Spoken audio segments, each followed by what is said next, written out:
In the heart of Tarlac stands a land that has witnessed revolutions, power shifts, and the rise of one of the most influential families in Philippine history. This is Hacienda Luisita, 6,000 hectares of sugar fields, and at its center, the story of the Cojuangcos, a dynasty whose name has been tied to both wealth and controversy, to both legacy and struggle. But how did it all begin? How did a family of rice traders grow into one of the most powerful clans in the country, linked to presidents, corporations, and the very heart of Philippine politics? The story begins in the mid-1800s with a man named Cojuangco, a Chinese immigrant from Fujian who arrived in the Philippines seeking fortune. He settled in Binondo, the bustling trade district of Manila, before his descendants moved north to Tarlac, where rice, sugar, and land were abundant. Through trade and money lending, the family began acquiring land and building connections with local elites. By the early 1900s, the Cojuangcos had grown from merchants into landowners. Their story mirrored many Chinese Filipino families, but theirs would soon go much further. Here's where history blends with legend. Some accounts claim that during the Philippine Revolution, General Antonio Luna entrusted a sum of revolutionary funds to Sidra Cojuangco, an early family matriarch. The story says the money was meant to be safeguarded, but when Luna was assassinated, it was never reclaimed. There's no concrete historical proof of this. Historians treat it as unverified folklore. Yet it remains one of the most persistent tales about the family's early fortune. Whether true or not, it captures a theme that would follow them for generations: money and power surrounded by mystery. By the 1950s, the Cojuangcos were already among Tarlac's wealthiest families. Then, in 1957, through the Tarlac Development Corporation, or TADECO, they purchased a massive sugar plantation known as Hacienda Luisita, along with the Central Azucarera de Tarlac, a sugar mill once owned by the Spanish firm Tabacalera. The purchase was made possible through government loans and came with a promise that the land would eventually be shared with the farmers, but that promise would later spark one of the longest and most painful land disputes in Philippine history.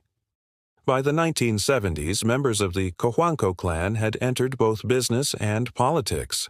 One figure stood out: Eduardo Danding Cojuangco Jr. A close ally of Ferdinand Marcos, Danding rose to become one of the most powerful businessmen in the country. He built vast corporate interests, acquiring stakes in San Miguel Corporation and United Coconut Planters Bank. But much of this rise was clouded by controversy. Critics claimed that funds collected from coconut farmers, known as the Cocoa Levy Fund, were diverted to benefit Marcos' ES allies and finance corporate acquisitions. The courts would spend decades untangling this, and while parts of the levy were eventually ruled to belong to the farmers, the full truth remains complex. A mix of law, politics, and wealth intertwined. While fortunes rose in Manila, anger grew in Tarlac. Decades after the promise of land distribution, thousands of farmers were still tenants, struggling for ownership of the soil they had worked for generations. In 2004, tensions exploded in what became known as the Hacienda Luisita Massacre, when a protest by farm workers ended in gunfire, leaving several dead and many wounded. The tragedy reignited the national debate over land reform and the role of political dynasties. In 2011, the Supreme Court ordered the land to be distributed to the farmers, marking a historic victory.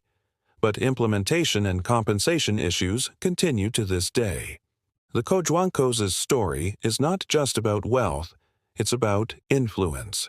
Their lineage connects directly to Cory Aquino, the first woman president of the Philippines, and Benigno Noynoy Aquino III, her son.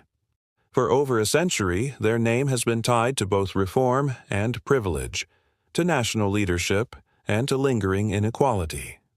Even in 2025, the courts are still deciding the value of compensation for Hacienda Luisita, proof that the past has not yet been settled.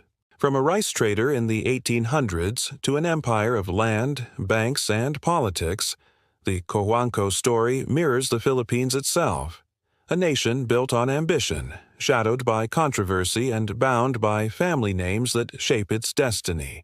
Some call it progress, others injustice, but everyone agrees.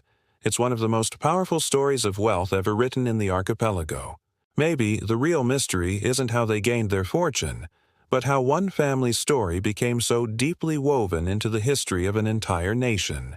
This is EchoLens, uncovering the hidden stories behind power and history. If you found this enlightening, like, subscribe, and join us as we explore more forgotten histories of the Philippines.